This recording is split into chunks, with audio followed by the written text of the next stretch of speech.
Bonsoir, bande konange zanga mamluba, mikolo mwa ebele, hein? J'espère que bon, nayebi so na tuna boza malamu po nayebi que en général mingi boza komitungisama parce que chez nous là-bas au pays, ça ne va pas. Boite,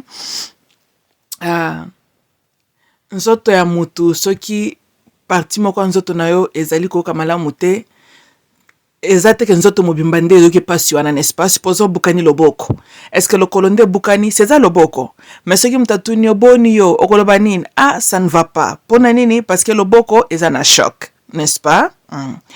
Peu n'importe esika yo congolais zairwa ozali ata olie 3 fois par jour ata oza bien mais lokola our mama land terre na biso ya bakoko na biso eza na ba problème eza lokola parti moko nzoto na yo ezu problème moyo lo bapenza ça va ezate, n'est-ce pas?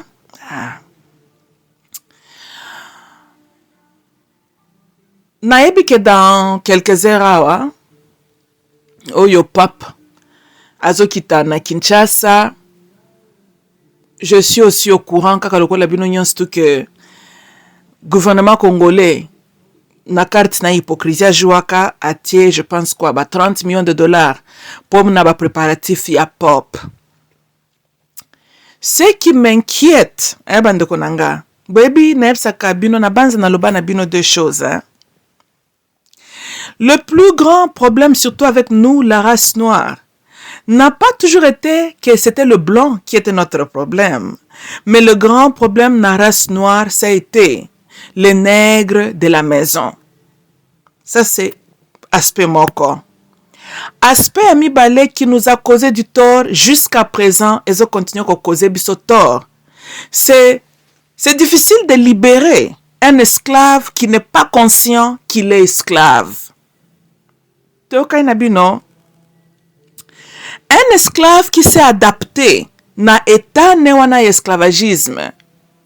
Un esclave qui maintenant sourit avec son maître et il a accepté son état d'être, il ne connaît pas mieux. Pour lui, c'est ça la vie. Le fait qu'il mange 3 fois par jour, le fait qu'il n'est plus chicoté, il parcourt le risque.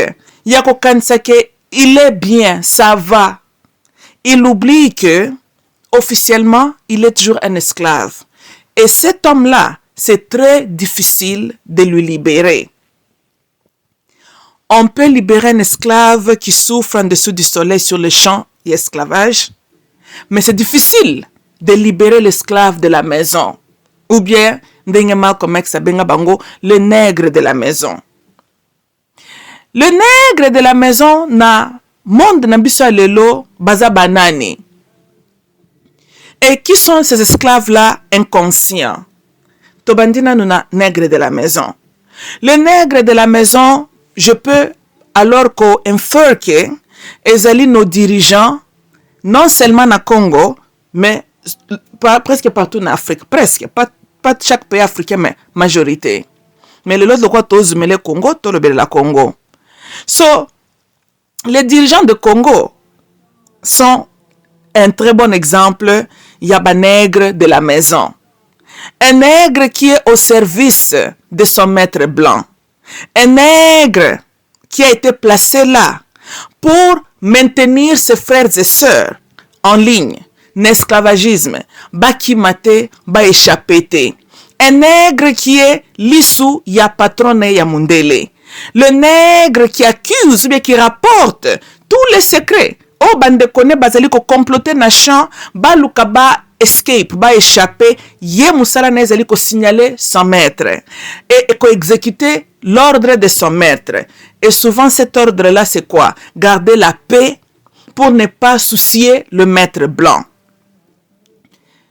Nous connaissons nous tous que souvent les blancs n'aiment pas se sentir mal à l'aise. Tukozongela likambwana. Aspect mususu sikoyo, il y a esclave qui est inconscient kaza esclave. Exemple na koki kopesa na biso moko nano ba congolais. To banda nano botala ngai likambo. Majorité ya baluba basutenaki Tshisekedi, hein? Balobi akoma président. ce qui est honteux, ce qui fait mal, ce qui décourage. Félix a comme président n'a pas critère nini. Tout simplement parce que son poste non est à Tshisekedi. Parce qu'il a été accepté par un groupe de gens. Mais alors on doit se poser la question. Batouana va accepter qui est, c'était quoi leur raisonnement? Parce que tu l'as dit leur raisonnement, tout un raisonnement simple. Bazolo banabiso boy, que na Kasai wana mobimba, il n'y avait pas un Congolais intelligent, compétent, qui a aimé son pays, qui était capable de diriger le Congo, sauf Félix Tshisekedi Tshilombo. C'est ça ce que les Baluba nous ont dit. Que na Kasai, il n'y a pas eu un homme meilleur que Félix. Et ça, c'est décourageant. Et ça réflexe, il y a mutoaza inconscient, kaza esclave. Et ça là, c'est le plus fort, mais esclavagisme le plus dangereuse. Parce que là, mutoaza libre physiquement, maza conditionné mentalement, aza programmé de réfléchir de la manière dont son oppresseur veut qu'il puisse réfléchir. Dans un autre mot, son maître blanc est dans sa tête. Et un homme pareil, vous ne pouvez jamais le libérer. Tozolanda. Bokolobo, mais aux États-Unis, Bush le fils était devenu président. Ce sont de très bons exemples, beaucoup de ça. Mais Bush le fils n'a pas seulement bénéficié de postes non de son père, parce que si c'était ça l'argument, même son frère Jeb Bush devrait alors lui aussi devenir le président. George W. Bush le fils fut quand même gouverneur na Texas kuna. Il avait le CV pour défendre sa position que hey, boy électengai comme votre président, voici mon passé, voici mes qualifications professionnelles, voici mes expériences. Toyokani, à tel point que le fait qu'il était le fils biologique de Bush le père, on est comme une coïncidence. Mais ça là, ce n'était pas le grand facteur pourquoi il a été voté. Tolandi, so il a été voté based on his own merit. Tolanda. Donc je pense que tu sais comprendre. Félix Tshisekedi a mérité qu'il poste wana comment? Il est devenu président par quel merit? Sans une expérience politique, tout simplement parce qu'il a eu la chance, ou on peut dire la nature, et celle qui a botama na nzela ya Etienne Tshisekedi. Il n'a même pas bâti ni parti politique ou UDPS, il a bénéficié en fait. Tozolanda. Mais un bénéficiaire qui manquait l'expérience, et la vision, et la compétence, et l'amour.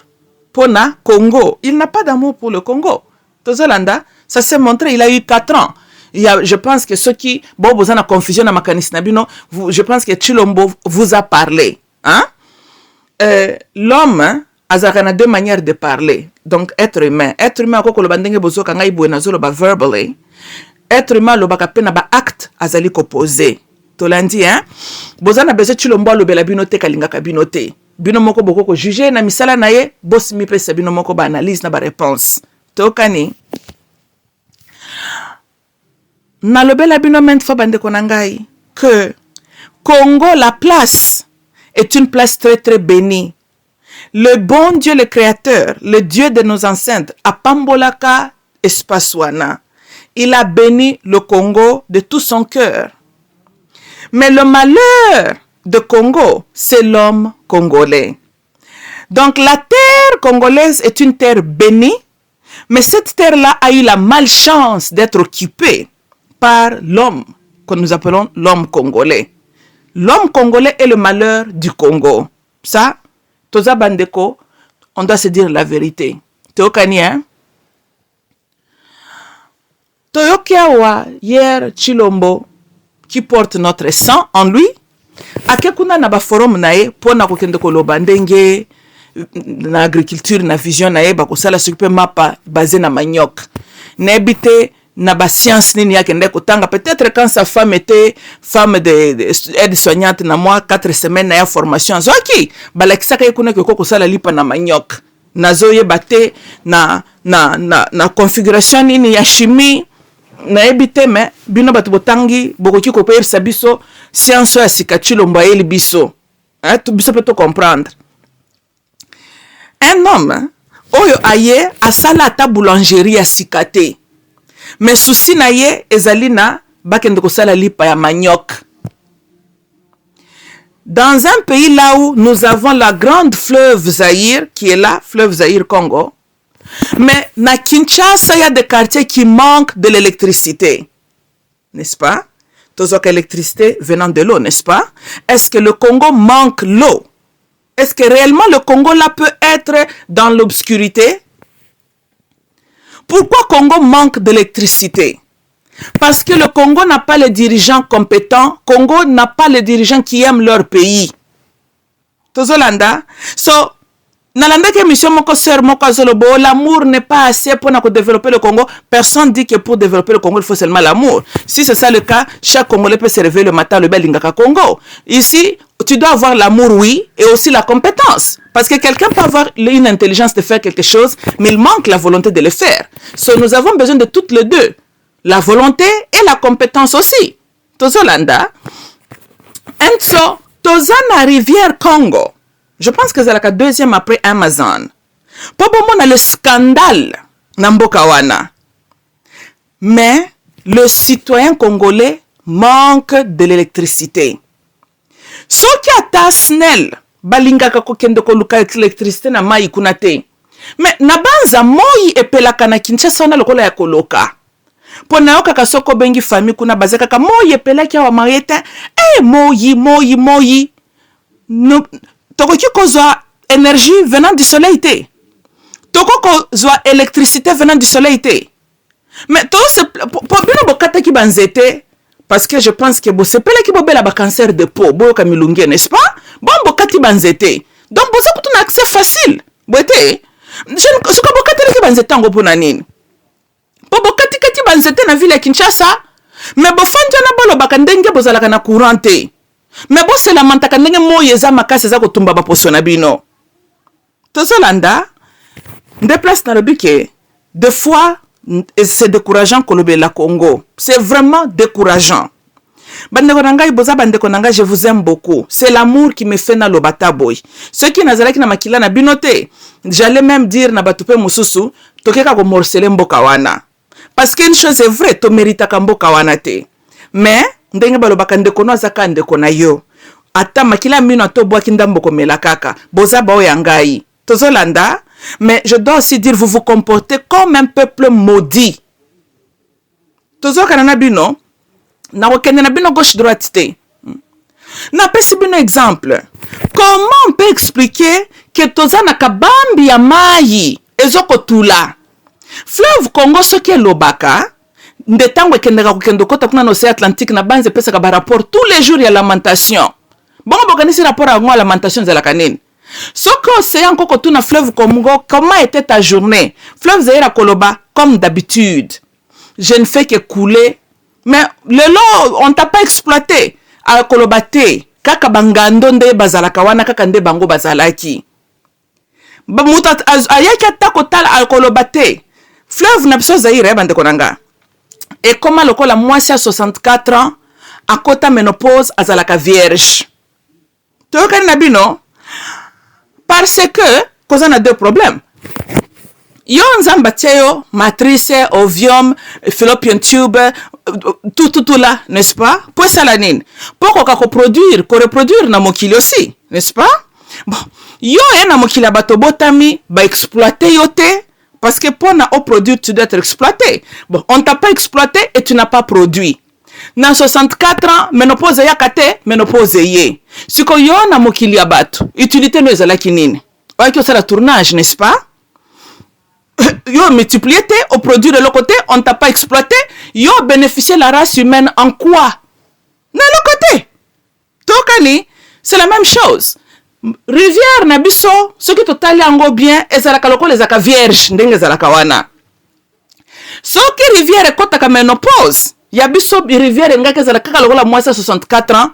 Donc inutile kuta dans tout ça comprendre à côté là kuta ménopause nini pour ba exploiter kututé tolandi hein maintenant ka comme pave a comme muto officiellement ménopausé hein est-ce que ko lobela bato nazo luka mwana tokoloba nini ozali ndoki historique le temps il fallait ko luka mwana oboye qui n'ose l'exploiter oboye qui ko produire maintenant que tu es fatigué de vivre tu ne sers à rien toi ko neza na ko exploiter les sous tokani lokola biso moi ezotula moi epelaka tous les jours hein mais moi ezotula biso moyen ko exploiter moi ezalaka te pour moi et produire fleuve Zaïre etuli moyen ko exploiter ngo ezalaka te pour produire ne bakate soki tozelaka désert hein n'a pas gâté ce que peut Congo comme l'Afrique du Nord comme désert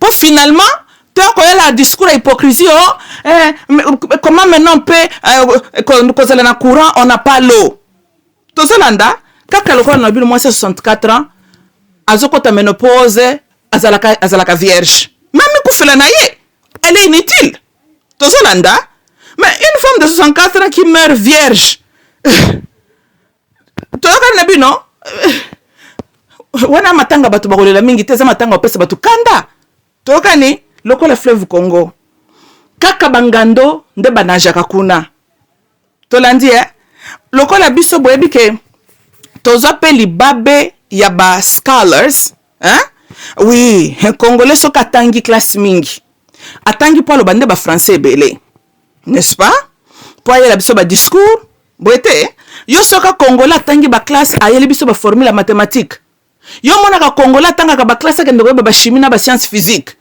wana ezaka makambo congolais te congolais il faut tanga ba science nani ba bloko na école ya ba oyo ezosala komaka ba français ebele comme ça soka leki na télévision to ake na parlement ko timonière na espèce plénière na aloba ba français na bomoni tangi parce que majorité pe abande konanga baza pena na beska na état na babson des esclaves mentales quand un homme se met devant eux à la veste na cravate à lobby français balobi aza intelligent parce que bino bo mesure intelligence par rapport ya mutuabilité na koloba français non pas le contenu de ce qu'il est en train de dire non ba mona tem tazolo ba français mabaku mais overall le contenu za nzela non ne peut mona tem tazolo ba batala il y a un professeur là mikolo yo s'occupe mbata un professeur là qui fait la honte au professeur et un bon exemple ya makamna lo barake tozana malchance ya ba intellectuel entre guillemets voici un homme un universitaire hein?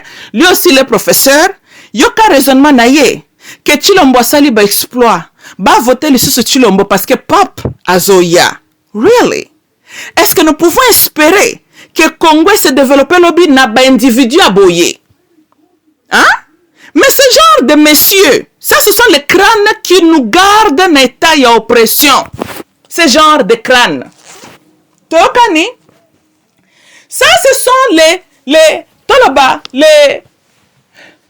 programmés mentaux qui sont là les petits chiots de maître blanc qui deviennent embêtants moi to développer zate parce que batwalolenga oyo bazo coexister parmi nous. Parlez un peu de ce pape na varken na ye.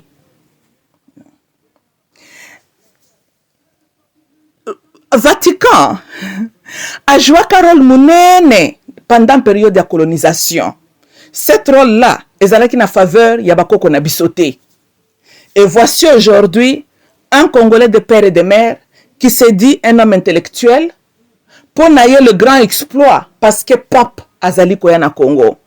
Mais ce qui n'a le binatala, pourquoi on n'a pas encore eu un pape noir? Une histoire moderne. Pourquoi on n'a pas un pape noir? Pourquoi on a une question? N'est-ce pas que le grand groupe Yabato s'identifie comme les chrétiens, ce sont des noirs? Boité, Wuta Mundela a introduit la Bible et pas Yamutumuindo. Mutumuindo comme plus chrétien que le blanc même lui-même, n'est-ce pas? Mais pour un peuple qui, majorité binonde s'identifie comme les chrétiens là, mais apparemment, vous n'êtes pas assez bon pour bimisa pape parmi vous. Toujours un bino. Donc, bino religion, on a yaka ko exploiter bino. N'est-ce pas? On vous exploite. On vous oppresse mentalement. Mais vous n'êtes pas assez bon pour n'abobimise un peuple noir. Et tellement boza, ndenge boza wana, pour mutaloka ka congolais mutango akufa na ye. Pour ce cas zaka vivant de toke ko négocier na ye. Yokanga nègre de la maison, le monsieur Mbatala, il est content parce que pape azoya. Mais la venue du pape au Congo est celle libiso nini. Et shame na government ya DRC. 30 millions de dollars pour accueillir un homme qui fait partie du système impérialiste pour oppresser biso. Mais na kati ya ville ya Kinshasa, le gouvernement manque ya kotia ba choses en place quand il pleut pour éviter la perte de vie. Un gouvernement qui ne valorise même pas la vie des Congolais, mais un gouvernement qui est à genoux devant les impérialistes. Chilombo. Biso to sala nini pona ke yo o koma mutu normal. O kangolama, o bimane tawana esclavagisme mental ozanango. Hein? Soki tozali komono nyonso tozomona. Eza ba mindele wana pete? Bien sûr avec la complicité aussi de ta famille et mais ba jouer rôle, n'est-ce pas? So il n'y a pas longtemps pour les betaki. Ba Congolais ba kufi. Bete mbula soke beti babalaba le panzani batu bakokufa basinga courant exposé wana gouvernement bimsaka mbongo te. Ça là ce n'est pas si important, n'est-ce pas? Mais venu à pape lokola ya za Yezu lokola ya za nabanza cousin Yezu, n'est-ce pas? Yango il faut que bonkisela ye po ya kotala bilanga ya esclave na ye, n'est-ce pas? Aye kosala inspection bilanga na ya esclave. Et puis à Kopeso, bravo mon nègre de la maison pour le travail bien fait. Garde ce nègre-là toujours sous contrôle. Ba dévier mi bekote. Nderol no yango wana. Et c'est une honte. Boyebi bande konanga kozana baton na fandaka na lobby. Oh, vous savez les étoiles exceptionnelles, hein? Et yé la kabiso kaka une fois après un siècle, une fois après 2 siècles. C'est à nous, yakoyeba ko saisir, ko cherish ba étoile wana. L'Afrique manque les leaders lokola ba Idi Amin. L'Afrique manque ba tulokola ba Nkwame oya Ghana wana. Afrique eza kozanga ba Patrice Lumumba. Ba Moi Oyo. We need more of this type of men na Africa. Ba Muammar Gaddafi. Nkwamo alobaka, la venue des Européens na Congo était un cauchemar pour toute l'Afrique. Et il avait raison. Il avait raison. Ayebisa Lumumba, bako lukaba bomayo, bazako lukaba bomayo pour te faire taire. Il avait raison. Tokani, lelo togo kolobake to tikali kaka na président Ghana, azako sa la fierté, na frère Nabiso na South Africa, Julio Malema. C'est un révolutionnaire. Yango pe bakomi sepe président na South Africa te. Mutuloko le bakon dima comme présidenté. Mais malheur pour nous en Afrique. Pourquoi seulement yé? Tozolanda? Pourquoi ba misusu bakoko bima même esprit wana te? Parce que mingi baza surtout nos dirigeants baza à genoux devant l'homme blanc, ce sont les blancs mutubatie bango sikawana bazangi autorité ya mibali pour s'imposer. D'abord ils sont inconscients même que bazaka esclaves. C'est ça notre problème. Et nazongi c'est lisusu tor na biso moko ba congolais. Toko continue ka kolela katonzambe passe à Congo, passe à Congo, passe à Congo. Arrêtez ça, je pense que kaka ponzamba za miséricordieux. Ce qui nous a na tempérament lokola ngai bo mamuluba. Nde na pelisa libino moto asore men gomora na tumbi bino. Na bandela nanga Congo asika. Na tia bata malonga kuna. Boka ka sonité. Parce que kaka bino mtu bokumisaka vos leaders là, n'est-ce pas? Sans tante motombele. Musée Yaka libérateur. Un peuple qui est déjà dans la terre promise, mais qui réclame Moses. Mais Moses, azama solo ya désert. Et quand tu s'appelle Sibino comme un homme inconscient, tu n'es pas conscient que tu es dans ta terre promise, osana posa Moses, n'est-ce pas? Mais Natango Basali qui se retrouvé dans l'état désert, quand Israël traversait le territoire d'autrui, quand Israël était taquiné par le peuple étranger, c'est là l'état maintenant où se trouve le Congo aujourd'hui. Mais dans la qu'il fallait qu'il bosse là, que vos prières là a été exaucées. N'est-ce pas? Oui, il faut pas me penser que bravo Makassi. C'est ça les conséquences. Il y a un homme inconscient. Moses, Adnaïb Sakabino, chaque fois, rôle nezalaka, kobim sabatkuna na Égypte, et puis azalaki na masolonde à désert, et puis akufela kandewana. Akota terre promise te. Yo nzamba memaka ba koko na biso pesi bango mabelo wana Congo. Ozo botama, ozo indépendant. Ozo botama, tu es libre de décider ton destin. Tu es chez toi. Mais yo kana mutu na yo, fanje ozo koze la libérateur, Moses. A libéré le poids kende na yo, wapi. Po yemo kuta kota ka terre promise te. C'est pour cela que vous voyez le Congo d'aujourd'hui, réellement. Toza solo pensa na besoin à Moses, quoi. Mais sommes-nous pas taquinés par les étrangers? Allô? Total na est qu'on est à Congo, qu'est-ce qui se passe? N'est-ce pas? Sommes-nous pas menacés chaque jour? Notre existence est tout le temps menacée? C'est ça notre état d'être. N'est-ce pas? Bosengaka Moses, le bon Dieu nous a accordé Moses. Laurent yé, aïko libéré biso. Ayana Baron na ye, na ba Deborah na ye, na ba Miriam na ye, si ba mona kabango, ba Janet Kabila, ba Zoé Kabila, ba Joseph Kabila. Alors que bolinga kiango wanati, n'est-ce pas? Bete, pendant que toza bonan tozu Joshua te, chilom beaucoup tu mawatro. Toza landa, ya zaka ka balkana bispeka na désert wana. Toyo kanye, mais un désert selon, totaba un désert ko. Selon la volonté du peuple. Parce que tout ce le cas qui est tapouana, ba koko na biso basiba le cas qui est tapouana. Mais na kozanga nani conscience na biso moko. Na kibu poumbu mental na biso moko. Tomi betisi ba marche en arrière. Nous aujourd'hui on se retrouve en train de nous lamenter. Toza neta moko le kolatan tozalaka ba coloniser. Tozolanda, notre existence menacée par le peuple étranger. Pour Nanini, pour Congolais, aza amoureux de Moses. Ce qui peut Moses, c'est la koko na binoe, na yebakate. Ce qui peut noko na binoe, na yebakate. Mais bolingie moyete, peuple mobimbaze la kaka, libération ne outa de quelque part. Ngai na lobby, hein? Mais Moses était un Israélite. Boite? Oh! King David botale la kabatu na Bible. Tant wazo bundisa ba étranger. Ya zalaka nani. Il était un Israélite, n'est-ce pas? Ce que yo Congolais, nakati ya Congo, zo koze la libérateur auta wapi. Hein? Les dirigeants de Congo doivent sortir seulement du Congo. Voici Chilombo qui est venu de l'extérieur, un globaliste. Moi, maintes fois que he's one of them. Chilombo a bisoté. Bendeko nanga boka musaka ngai mingi. Nayoka kabino awa boste identifiaka mingi comme les chrétiens bobetela kabatu masolo Jésus Christ au jour et nuit. N'est-ce pas? Mais Jésus une fois balobi na ye, ta mère et ton frère sont à ta recherche. A répondre ka bango nini? Alobi ma mère, mes frères sont ceux qui font la volonté de mon père. Boka ngai réponse.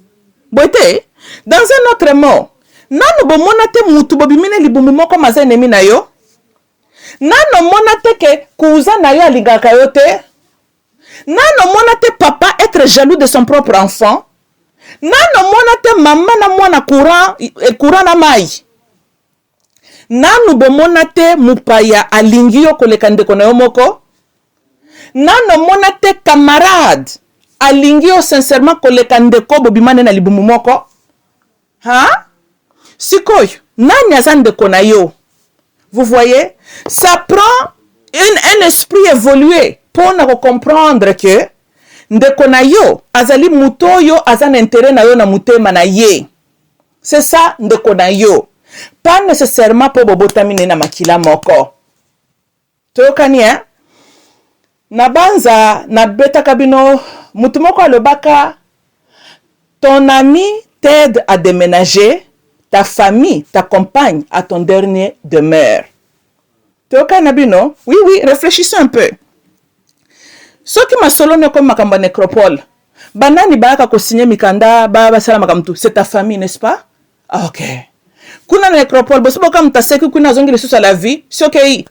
Mais tous les jours tant yo déménager que tu nani mtaidaka yo, tes amis. Tokani Donc pour vous dire que ta propre famille bangonde bakenda ko accompagner mutu kuna na ba nécropole. Tokani na bino? Voilà. Donc mutu ko bomaka dans la vie. Azalaka musika na yote. Kaka mutobo partager ne makila wana. Ndako kozala to mauvais, l'ennemi le plus dangereux. Une chose est vraie. Tangu mutu makambune ko maka nécropole, family bayaka ko kende ko accompagner okuna. Doso za mutu mayele, zalaka déjà mayele libela. Que quand tu es vivant en train de vivre, tika ko talaka ko family. Oza pressa nini? Bayamba ki otango botamaka. Bako kende ko accompagner ko na dernière demeure. Ko sala ka presete. Bozalaka family. Olingo lingate bako ko accompagner kayo ndenge pe bayambaka yo. Zala calme. Tu as une vie à mener. Toka na bino. Raisonnement ya kotenga maoyo. Nde produire chilombo. Baluba balobi mashahamu menu ewa kwetu. Bande ko nanga je retourne encore. Quelqu'un qui est ton frère, mais qui travaille pour l'oppresseur na yo, il est ton frère en quoi? Ton frère qui n'a pas le souci de ton bien-être dans son cœur, il est ton frère en quoi? Hein? Moutako cause la couleur na ya poso, mais il n'est pas ton genre. Toka nabino, ce n'est pas parce que mtazo le bachiluba, ou bien bouti na clan moko, que azan de kona yo. Pas du tout. Makambo Chilombo Sali, les 4 ans qu'il est au pouvoir, il est un Congolais en quoi? Un Congolais qui négocie, vente ya minerai à Congo avec un État agressif contre le Congo. Lui là, il est Congolais en quoi? Un Congolais qui s'est entouré na ba camarade ne ba piller mboka. Il est Congolais en quoi? Un Congolais qui s'arrange que yoku faka ozalaka na mboka moko a kimiate. Celui-là il est Congolais en quoi? Chilombo est Congolais en quoi? Hein? Il est Congolais en quoi? Il faut que surmonter mentalité wana. Na suggéra une fois que na banza il faut que décentraliser pouvoir na Congo. Je tiens aussi compte en considération certaines personnes qui disent que les Congolais ont tendance tribale, ceux qui te saluent bon mbokane ko la balkaniser. Mais je pense bande konangai, on doit kopona le chemin où ezali na risque minimisé hein? Peut-être to considérer vraiment fédération na mboka wana, hein, fédéralisme, hein? To considérer ango. Parce que le gouvernement central n'arrive même pas à prendre son makambezana na ville à Kinshasa et le reste de Congo. Tokani Tokoki continue ko banga kate ko tendance tribale. Tendance tribale est une réflexion, il y a un peuple qui a un raisonnement dans de petits raisonnements. Un tribaliste, azana numutu, azana obscurité intellectuelle, mémoire inezaka ya malamote. Tozolanda, tribalisme, ezalipe, et là comment créé par nos oppresseurs, pas on a diviser biso. Parce que la nature des Africains normalement, tozalaka hospitalier. Biso nyos tout africain to baka langue mon côté. Ça wuta ki bukoko na biso. Toza pe na ba tradition mon côté. Mais combien de fois boka na histoire na biso tozo bunda entre nous à cause de nos différences? Pas du tout. Alors tozo banga nini pona to kabola nanu ke gouverneur traite province comme pays tout ala nandenge ko pesa lobby. Tozo banga loko nini? Le problème, on peut dire, Ezali, que politique est cotinde makasi na Congo. À tel point que les vies des Congolais ne sont plus importantes. Les gens sont busy. N'a qu'à jouer carte politique avec les vies des Congolais. C'est ça le problème maintenant du Congo. Tozolanda. Tozana batu bazo kotala leur carrière politique ou les bata l'intérêt ya peuple na bango. C'est ça le problème. Et on les appelle kaka réflexion ya mutu moko terre à terre, mutu moko raisonnement eza kotengama comme ba professeur Spembate wana, Spembata wana. Ce genre des individus, il réfléchit en angle politique. C'est l'influence politique qui lui a fait parler comme ça. Parce que Yazana azota la flatté UDPS, a flatté Chilombo. Où il y a tel intérêt, il y a pas Congolais. Où il y a tel, qu'est-ce que je peux dire de constructif pour la génération Koya. A d'entendre à soldat qui bon motonaye pour un intérêt politique. Ndelo kozo bon ma Congo yango wana. Mais, elle a ton akanga zalaka boy. C'est bon copier politics venant des blancs. Mais le blanc a joué à carte à politics, mais toujours à perdre la vue, il y a amour, il y a société na yete. Mais pas il n'a pas de bina bozu carte à politics, bozo betango mabe. Bozo beta carte à politique mabe penza. Bolingo na mite na bina zo zalate. À nous tous le peuple congolais, y compris vous les baluba, baluba likambo to mona lelo. Oyo bosaleza sonia ko sakanate. Vous avez produit au Congo Tshisekedi. Ça, c'est une honte historique. Pour Nanini, à cause il y a de motivations politiques, tribalisme, vous avez préféré. Il y a quoi hypothéquer avenir Nabino, kakapo naba affiliation ou des raisons politiques. Ndebesika bomonaka que des fois, l'homme noir ne peut jamais se développer. Pour la réflexion, il y a Motindoy. Token de Liboso comment? Congo pouvait faire mieux, Bande Konangai. On pouvait faire mieux. Ce n'est pas les ressources qui nous manquent. Mais pourquoi tu as le mieux laté? C'est parce que tu as kozanga les hommes compétents, les hommes qui ont l'amour du Congo. Ndemakam tozangi. Yango bozo mona Congolais azolela o azalaka na obscurité. Mais tozana rivière munene wana. Yango bomoni Congolais zokolela obscurité mais tozalaka na moya kosakana te. Yango bomoni Congolais zolela nzala mais tozana terre fertile. Toka na bino, nous sommes capables de créer bamakambo belé. Mais si seulement le Congolais azalaki na maturité psychologique, mboka nengeke se développer. L'ennemi de cette terre-là, c'est l'homme congolais. C'est ça. Tozo karanabi non? Yo moluba bakotia na poste. Olingozo machapa mumeno. Oulie ozwa congolais qui est compétent, ozo comprendre vision na yo bisikani no lingyo kende. Wana ndo tia mutu qu'il faut à la place qu'il faut, yo ko préférer ozwa mutu ya langue na yo. De même, un Congo peut se comporter aussi le même. Biloko boye bandeko nanga ezozong sabiso sima. Nde garde biso sima. Congolais, quand on n'est pas conscient qui sommes-nous, nde bozo mona tozo se retrouver toujours na batuloko la bachilombo à la tête du pays. Parce que un président représente son peuple. Tolandi, hein? Kaka nenge tozo finga chilombo incompétent, il n'est pas intelligent, patati patata. Quelque part, il est en train de refléter l'état yaba congolais. Parce qu'il y a quelque chose avec les Congolais qui lui ont accepté d'abord. Hein? C'est le problème. Parce qu'un Congolais illuminé, un Congolais conscient ne pouvait jamais accepter Chilombo. Et quand je dis cela, ce n'est rien, c'est un acharnement personnalité. Bandekonanga balu bato se comprendre. Nalobi, hein? Groupe nyonso ya batu sur la terre, balingaka ba mona pe oya bango ndeko ye pas briller. Ça c'est une réflexion naturelle, c'est humaine. Mais nazali koloba boye, on ne pouvait pas faire mieux que Tshisekedi. C'est ça la question maintenant posée. On ne doit pas au nom ya kuluka kaka muluba au pouvoir de ramasser n'importe qui n'importe quoi kaka parce qu'il faut muluba zala na pouvoir nde angle nga nazoko yela yango wana. N'y avait-il pas les baluba qui aiment le pays, qui ont la vision, qui ont la compétence à diriger biso?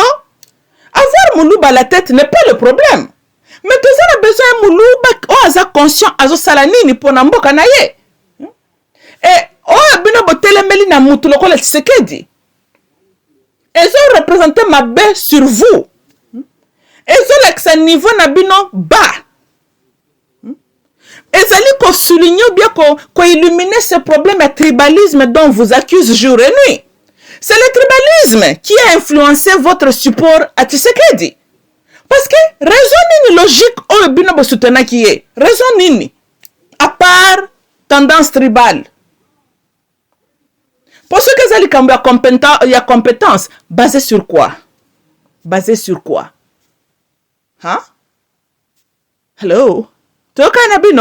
Donc vous voyez que vous décidez de diriger Bino kakapo auti na famille Tshisekedi. Mais même son père, qu'avait-il fait pour Nabino? Et le copété. Tshisekedi uta uzuki bokonzine wana. Uta banoma kiye. Asanture na batu moko musala na bango bazwa kotia bakal. Eloko la moi gâteau moko bazui balingyo kabolango na mutute. Est-ce que vous attendez que le Congo est développé? Congo est avancé comment? Bandeko na ngai ba Congolais. Congolais, il faut d'abord oser la conscience ya ko comprendre le rêve congolais. Le rêve africain. Toka na bino ba koko na biso ba telemaka ba bundaka. Po bazalaka na rêve na makanisi na bango bazaka conscient de cette grande vision là d'avoir une Afrique libre. Tozolanda et ils se sont battus. Tolandi hein, ils ont payé le prix de ce rêve là a été leur sang. Auto rekonataka lelo makila ba martyr. Nde prix ba futaka pona rêve wana africaine, pona rêve wana congolais. Et c'est honteux de voir yo congolais lelo aux côtés que le rêve congolais par les pièces d'argent. Kozana ba rêve mususu esomba makana mbongo te. Esomba makana makila. Et y a eu les gens au basomba ka liberté na biso na makila na bango. O ba futaka indépendance na biso na makila na bango. Tozolanda et comment na biso tozozo Congo wana kaka boye. Tozo koyeba ko protéger Congo na biso te. Yango na lobi que ça c'est une réflexion, il y a un peuple sous une malédiction. Parce que tout normal ba se comporter ka boye te. Comment yo koko na yo a délégué yo mboka, koko na atangisi makila po yo Congolo bota moza l'indépendance à la libre. Mais de ton vivant, ozo signa ote kamabele na yo na bapaya. Bana no ba ko héritier nini? Moza modi, ozo mtebile kila mibabe. Oh normal te? Et c'est honteux. Congo il faut to comme na point ya kobanda kotia kabato yo bazak donc mutaza na vision alingi mboka ibelo ko nyazo sala. Na lobi abandeko na ngai. Vous savez, une personne intelligente asanturaka na bato bazalo kola ete. Soko moni mutu alingaka kozala na mutu ya zolo ba langue na ye. Mutu aza na ye kaka même raisonnement. Mutu wana aza muta petit esprit. Na simplifier makam na zoloba. Supposons ngai mamuluba, hein? Nakutana na mutu moko aza kaka lokola ngai mamuluba. Siko mutu na servir nga na eloko nini? Parce que c'est ma qualité aza nango ce qu'il est, je suis déjà, n'est-ce pas? Aza miroir ya réflexion na ngai moko. Est-ce que nazo avancer te? Nazo kolate? Azo bakselanga implicité na mutu na ngai? Pas du tout. Po aza kaka lokola nga. Boete. Maintenant ni mutu akoko sala ke ngai na kola. Muto aza na différence na ngai. C'est dans la diversité que j'apprendrai quelque chose de plus. Il faut mutu moko oyo sikanga nazo mona boye, yazo mona boye. Parce que bon moni différence wana ndeko forcer ngai na réfléchir. Mais pourquoi celui-ci azali ko présenter argument tel pour un sujet tel? Tozolanda peut-être na ko tu peux ko retrouver que ça m'échappait, il a raison. Tokani, voilà, nauti ko accueillir une intelligence, une connaissance de plus. Mais ce qui n'a zalé kaka na mutu azaka ka lokola ngai, veut dire que même si mon raisonnement est en erreur, nako chanja ka yango te parce que ye pazaka ka buriko lokola ngai. Tokani, hein? Je ne peux que grandir quand je suis en face d'une personne qui me présente des différences. Il faut là où moi je suis faible, yazala fort. Il faut que mes faiblesses aient la qualité et pas inaye. Tokani, c'est comme ça que moi aussi je peux lui apporter quelque chose de plus. Yé pas ali peut apporter quelque chose de plus. Ensemble, Tokende liboso. La vie bande konanga, elle n'est pas noir et blanc. La vie ezali, ceux qui artistes à peindre la vie est utiliser toutes les couleurs pour n'attoper sa réflexion de la vie. Tokani, hein? C'est ça. Dans une société, bisognos toza na même cerveau te.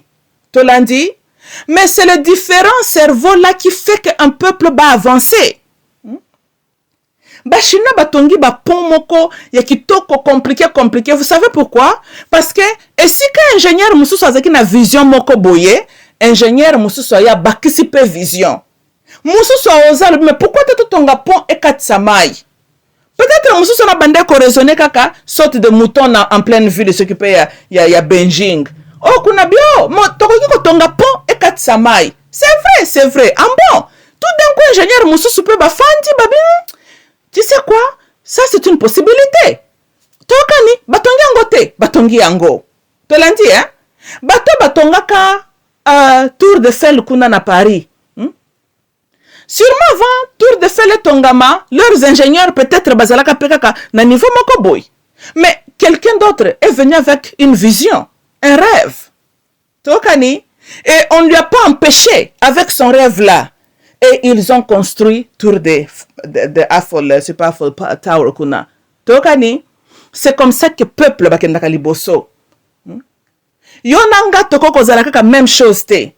Mais zate que ceux qui yozo ko yana différents points angle et argument. Kenga na tielo bakal parce que zoko arranger ngaite. Non. C'est les différentes idées de ceux qui to tianwa en collectivité et ko sala tokende liboso. Ingénieur asalaka na SNEL. Ye asukela kaka bongo na cerveau netu ezaka na bureau ne wana SNEL, n'est-ce pas?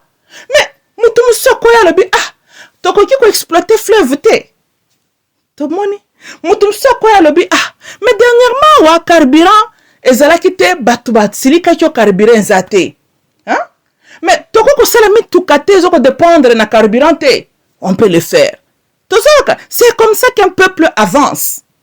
Tozolanda, innovation, les idées différentes. Mais ça prend la maturité pour qu'on respecter et qu'on considérer les arguments qui se diffèrent avec tes croyances à toi. Ndeli kambozo zanga biso na Congo yango wana. Soki bo critiquer Chilombo, ba adept na ye o bazalaka na YouTube ba ekoya ba fingi. Soki bo critiquer UDPS, ba adept o batele makana sanzete ba fingi. Même tant bango moko ba fanda kana ba condition moko horrible. C'est que moi je n'ai jamais compris. Augustin Kabuya vit très bien. Chilombo azo vivre bien lui et sa famille. Chilombo pensa sali musala amito matweto kita. Le nègre n'est pas complètement Tchigéon, non. Chilombo a beaucoup travaillé pour sa famille. Mais bon, maman n'a rejeté. Chilombo a travaillé pendant les 4 ans. Il a travaillé. Tout n'est pas perdu. Hein? Maman n'est pas une jeune fille. Famille n'est pas riche. Bien qu'elle puisse prendre soin de porter plainte. Ma part, bano ya botia négligaka. Le reste de la famille a sa évolution. Mais tel bateau baka na sa yanzete wana. Ozotala mutu santé tinate. Ceux qui m'ont connu bango eu problème basali communiquer ba comme gosenga ba cotisation. Bisika ba fandaka mawatro. Mais qu'est-ce qui leur inspire? Il faut pas soutenir Chilombo tout simplement parce qu'il est Moulouba. Comme si Moutabandou était au pouvoir, à quoi kotonga kasaïté. Donc, tu peux ça Moutabandou de chance parce qu'à Moulouba te. Voici raisonnement ezali kozongisa biso sima. Peut-être qu'un Équatorien pourra faire mieux pour Nazaïr, mais yete pour azali machapa momenute. Peut-être quelqu'un de Kisangani a de très bonnes idées, mais beaucoup prêter oreille parce qu'azamoulou bate. Ça c'est honteux. C'est honteux, c'est honteux. Naibinenga koloba yangote. Et ce qui histoire ne nous a pas encore enseigné. Alors futur nabiso, toza doomed. Toza landa, na uti koloba na histoire nabiso. Toyembelaka Mobutu to tombelie 100 ans. Toujours réflexion, un peuple inconscient. Na histoire nabiso. Tolelaka o Moses saya ko libérer biso. Moses amemeli biso Joseph Kabila et le Paul Kagame et le Museveni. Na histoire nabiso. Tolobaki en tout cas le système doit changer. Mais le système n'a pas changé. On a changé la figure du président. Mais le système n'a jamais changé. Un peuple qui ne fait que répéter cycle wana vicieux. Un peuple qui n'apprend pas. Ndena la Bible ndeko nangai. Soki bozozo ala toujours kozwa conscience te. Hein? Na banza na lobela bino likamboyo. Il viendra un temps, Nzambe akosepelisaka biso. Tokani, oui. Après tout, Nzambe, eloko nga na sepelaka na ye, bon, je parle de l'Ancien Testament, asepelisaka na ye pe volonté à peuple. Si. Tant le peuple balingaka Saul, il les a permis d'avoir Saul comme leur roi. Tokani, ah voilà. Lokola bino bolingi kaka kokumisaka ba individu. Lokola bino bolingi kozwa Congo na bolingi Congo te, Congolais alingi Congo te, c'est ça. Nanyoso nazoloba, tant nazokende, c'est le Congolais qui n'aime pas le Congo. Pour ceux qui bolinga ki Congo, bolinga ki bosala mieux. Ceux qui bozala ki conscient na qualité na valeur ya Congo, bolinga ki bosala mieux. Un grand pays comme le Congo, un pays de grande valeur comme le Congo, un pays qui cause de la jalousie, la race humaine, mais un pays qui a eu la malchance d'être occupé par un petit peuple.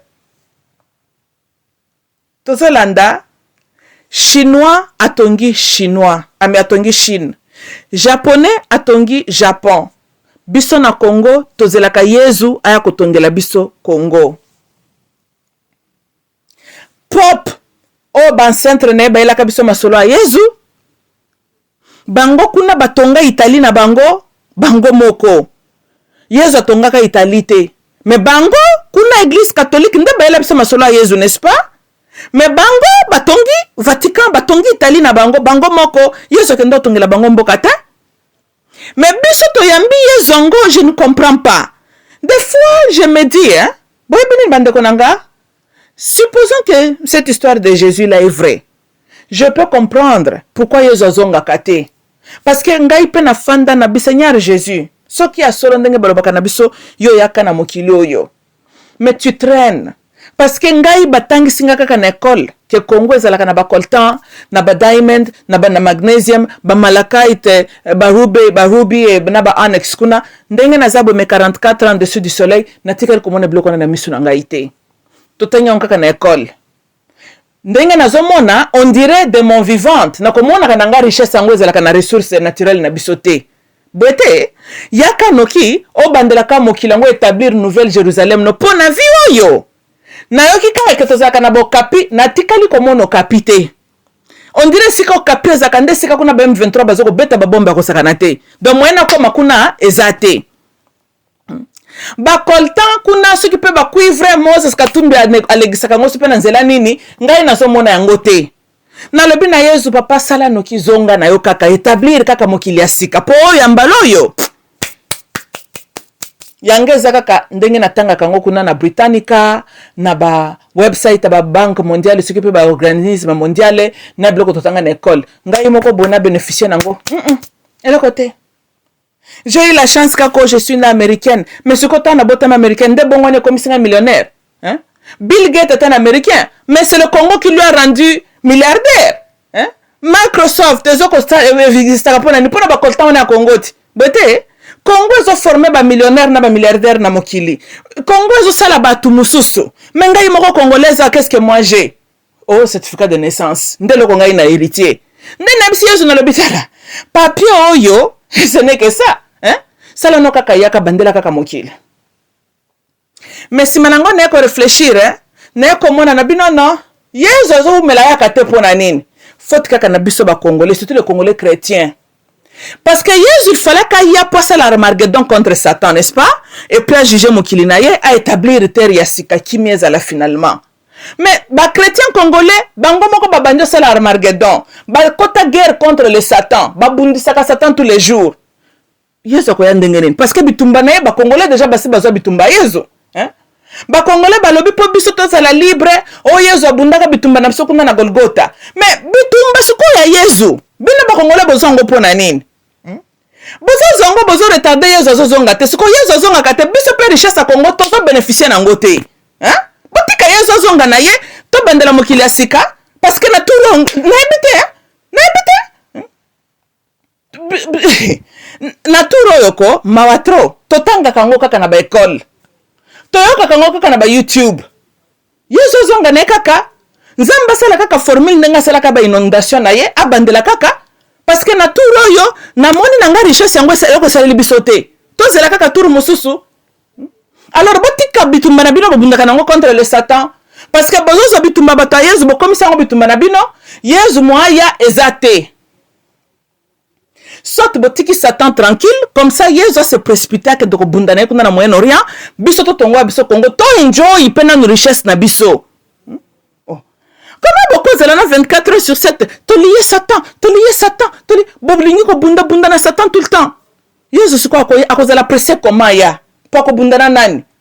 Parce que bino déjà bosso la bagarre avec le Satan. Yesu za presser ko yata? Siko richesse na zela na Congo. Hein?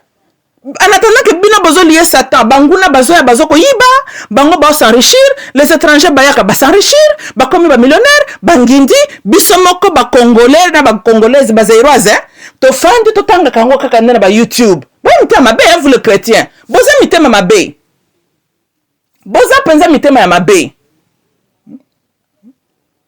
Nous allons comprendre binote, tala, occupez-vous de vos moutons. Tokani, Congo est très riche. Soit vous laissez le Satan tranquille, comme ça Yesus abongamaya bakendo sala Armageddon na bango, biso to moto se pela pena na richesse na biso Zaïre. Tokani parce que ndenge bino bundaka na Satan 24 heures sur 7. Yesu kwa ko bunda bitumba nini? Po bino boso sombi bitumba na ye. Akozala presser comment? Comment Yesu na santé médiocre? Tu vis na moins de $1 à GDP. Ndeboe Banque mondiale kuna balobaka. Na bato organisme mondial, hein? Balobi ozalaka pauvre. Ou l'autre non étant pauvreté non naturelle reconnue par le monde, parce que Congolais pauvre officiellement, pauvreté n'a pas reconnue par le monde. Hein? Ou l'autre étant pauvre officiellement reconnu par le monde, au tiki aucun de bundagane na Satan. Et vous ne comprenez pas binote, hein? Oh Satan za mabe, oh Satan za mabe. Mais botika ye. Akende pena ko sala mabene na bamboka pe abatu mususu. Bete, bina ba monite. Ce qui botiki na no Satan tranquille, botiki na babitumba na bino bundaka na wana. Peut-être à cause onction ko kima atika mboka na biso akende place mususu. Bete, peuple wana bango pe babunda na ye. Comment est-ce que sur la terre seul peuple babundaka na Satan 24 heures sur 7 ezalaka na Congo? Na Rwanda Satan ko koma kuna mkolo nini? Po bino bolobi Satan bebi saka. Akoke kuna ko bebisa na Rwanda te, bokangie na Congo moya kendeza te. Akoke ndo bebisa na Inde te parce que il est pris en otage na Congo. Ba chrétien ba liaka ye chaque jour bozo ko lié kaka. Tala bo libérer na no Satan. Akende pe ko loka Angola, aloka bamboka ze bele bisika ko kendo loka. Après tout Bible le baki musala na tambola ka partout dans le monde. Si ko bino le botika sa la tournage ne mondial bo kangia na kati ya ba église na bino po liaka ye. Hein? Batuna bitumba na bango. Toyokani Yesu azakan ingénieur te. ayaka na bafere ko développer ka bamboka ya batute tokani ye ayaka makambo na ye avisaka frère na ye Satan tolandi voilà rôle ya Satan ezalaka tambola mokili pe mobimba lokola sa patrouiller Congo. Je pense qu'il est temps de libérer ye akende pe na Rwanda akende nanu ko bebisa botika nana bima pe na Congo ango ba pasteur avec vos bandimila oh toliye Satan yango sala kama be na kati ya Congo parce qu'il est lié na kati ya Congo libérer la kena na bamboka mususu. Peut-être à cause de ça que nous na Israël ndeko pesa Yesu kanda Yesu sala no kiazonga peut-être mais soit Yesu fazonga abandela mokili ponga ina lembi kotanga ka richesse ya Congo nde na ba news na lembi kotanga ka richesse ya Congo na ba bibliothèque na lingi na vivre richesse ya Congo to kinga bandeko na ngai j'aimerais ngai pena mona richesse yango ya Congo na misu na ngai oh richesse oyo toka kaka na ba livre kota ezali kambo nini comment richesse na biso moko ba étranger nde bazoko jouir nango pona nini parce que Satan fandi wana asalela ka biso mabe. Pourquoi il traîne comme ça au Congo pour ba Christo ba lié na kati ya Congo. En tout cas bo libérer penza ba chrétien ça tombe bien lokola pape na bino na zoko ya lobby boye sa pop prière na ko sala ezali a libérer a ibisa bino botika ko bundisa Satan azonga na Satan na kuna na nani na Vatican ba collègue ne kuna na vampire romain tant bobaka Yesu ne kuluzo si Satan zalaki nde kuna n'est-ce pas na ngomba ngo ya Golgotha Satan zalaki na présente Satan échappé Satan est la prise en otage na Congo boye bisa Pape Francis azonga na Satan l'esprit a bien bon libérer Satan d'abord vous les Congolais les chrétiens congolais bon libérer Satan Pape Francis zo mutu na yo bozonga na ye boye zonga na yake nde susu kuna na ngomba Golgotha azela Yesu kuna na rendez-vous Armageddon nde bisika no mama ifalaka zalate oyo zalonga ka Satan na ngomba Golgotha Congo zalaka ngomba Golgotha rendez-vous Satan Yesu zalaka na Golgotha n'est-ce pas Congo za Golgotha talabo libérer Satan pop zo Satan zo mutu no bozonga ne kuna bisika bozalaki ne kuna na empire Rome bokendo zela Yesu kuna tango kozonga bo continue makambo ndenge bobandaki wana ok bandeko na ngai ezalenga mamluba kande boki naza c'est triste makambo esala na mboka na biso tozo conscience tozo landa tozo conscience bandeko na ngai tozo na mboka mibale te que personne ne vous trompe tokani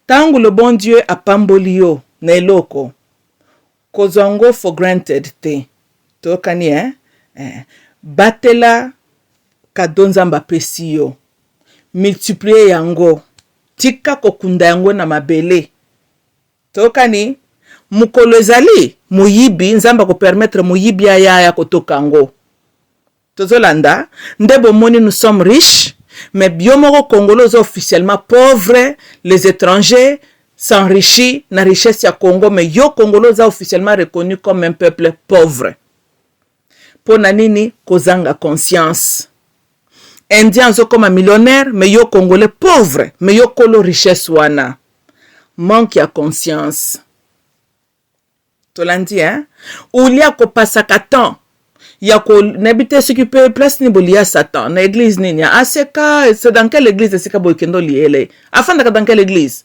wabi bon nabite bino moko ba Kristo boko dans quelle église sika bolia Satan ezaka pa maman langi bon bolu ke église sika bolia ye na plaider bino bo libérer ye lokola pop pas zoya bo pese sa pop azonga na Satan tokani voilà et sika Satan ezalaka kuna na empire Rome na empire Romain c'est pas na empire Romain nde sika Satan no mama azalaka masola ba antichrist eza makambo ya empire Romain boete libérer le Satan mutune kutazoya wana bazonga na ye tokani ngai mamumulu banaza na posa ko enjoy richesse ya Congo tozokana naza na posa na enjoy na lembi kotanga ngo na ba news na lembi ngana ko mona magnesium mangote